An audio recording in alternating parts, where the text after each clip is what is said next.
Good morning, everyone. Happy Sunday. Welcome back to my channel. This is your daily news report and fourth stimulus check update. There are now a total of 4 states that have doled out direct payments to its residents. There are also a few issues with the new child tax credit checks.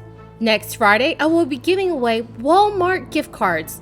To enter the giveaway, all you have to do is subscribe to my channel, like this video, and also leave a comment below. Thank you so much, everyone. According to 2 new polls that came out this Sunday, many Americans disapprove of Biden's job performance. A precipitous decline from the new president after he spent his first half year in the White House with high job ratings. Half of Americans right now approve of the way Biden is handling his job, but in the CBS News poll, the same number, which is 50%, disapprove of Biden. In the NBC News poll, Biden's approval rating is 49% compared to 48% disapproval. Despite the recent decline, Biden's approval ratings remain higher than his predecessor. But also, Biden's slide in the troubling news for Democrats who have only narrow majorities in Congress are increasingly imperiled in next year's midterm elections. So everyone, how do you think President Biden is doing as a U.S. president? Please leave your thoughts in the comment section below. Americans are increasingly calling for more stimulus money as this crisis drags on. Some U.S. states are responding on their own, and so far there have been 3 rounds of stimulus checks. Eligible Americans did receive $1,400 stimulus checks this past March. The former president's administration issued 2 stimulus checks, 9 months apart. There is a petition with almost 3 million signatures that illustrates there is a wide support for not only a single round, but also recurring stimulus checks.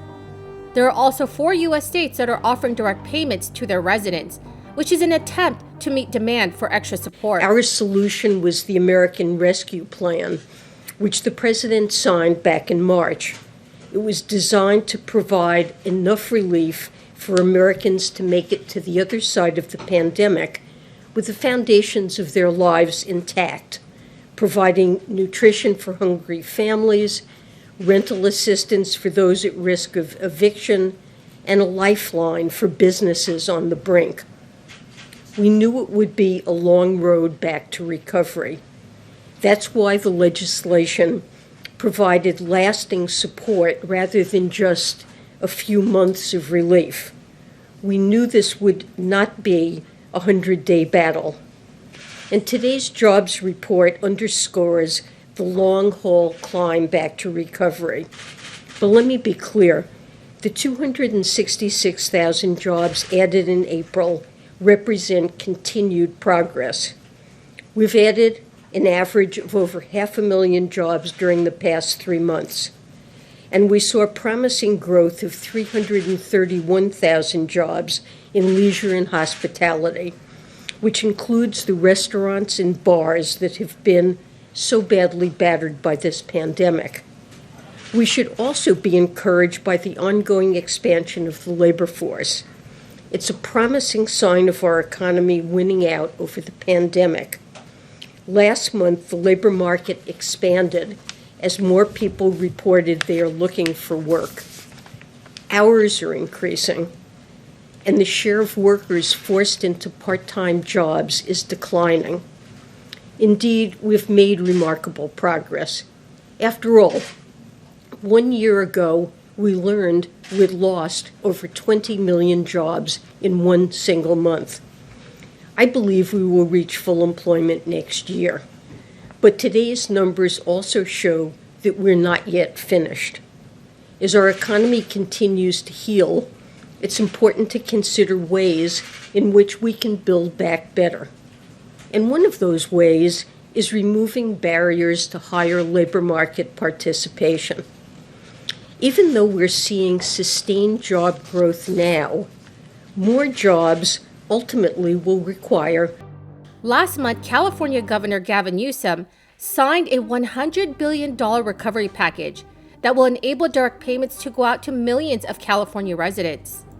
The package allocates $12 billion towards stimulus relief, with individuals receiving a $600 check starting in September. Some families with children will receive an additional $500 check. Gavin Newsom's office says that the stimulus checks will reach nearly 2/3 of California residents. For first responders, one-time $1,000 stimulus checks are expected to hit bank accounts shortly.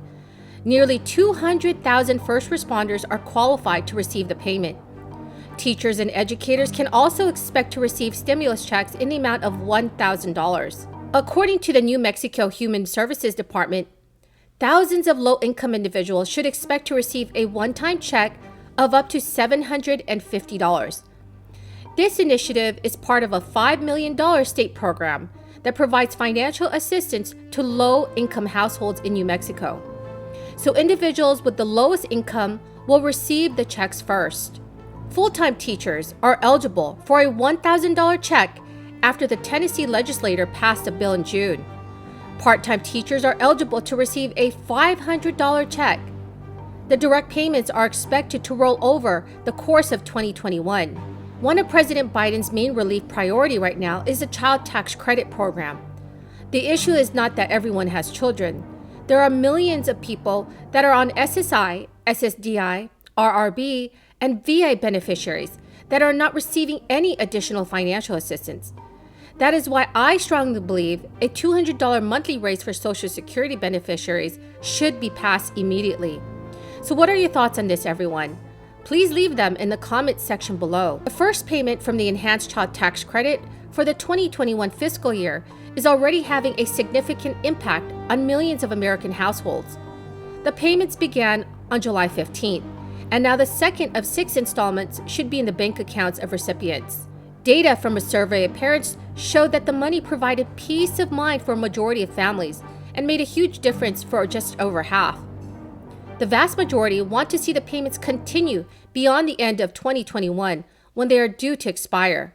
Although the U.S. economy is slowly recovering from the financial crisis, millions of families are still dealing with hardship, and raising a child is not cheap.